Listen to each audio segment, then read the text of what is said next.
नमस्कार. मी किरण ठाकूर, ज्योतिष्य आणि वास्तुतज्ञ.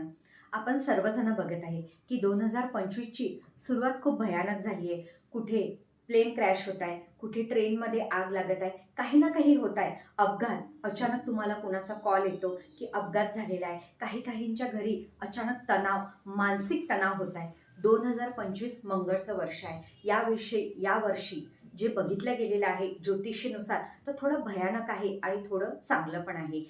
तर मी आपल्या सगळ्यांना सतर्क करते आणि सावधान करते की 28 जुलैपर्यंत आपल्याला आणखीन सावधान राहायचं आहे. काही ना काही चालू आहे. आताच प्लेन क्रॅश झालेला आहे. मनामध्ये भरपूर भीती आहे.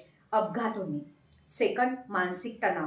जेव्हा मानसिक तणाव येतो तर समोरचा व्यक्ती त्याला काहीच कळत नाही, तो मरण्याच्या दिशेकडे जातो. तिसरी गोष्ट, जिथे खूप पब्लिक आहे, गोंधळ आहे, तिथे काही ना काही गोष्टी घडणे. म्हणून तुम्ही कुठेही जात असेल, काही गोष्टी तुम्हाला वाटत आहे तर तुम्ही अवॉइड करा, म्हणजे त्याची काळजी घ्या. आणि 28 जुलैपर्यंत स्वतःची काळजी घ्या आणि रोज लगातार हनुमान चालिसेचा पाठ म्हणून घराच्या बाहेर निघा. ईश्वर सदैव आपल्यासोबत असतो, पण जे नशिबात असेल ते घडतं.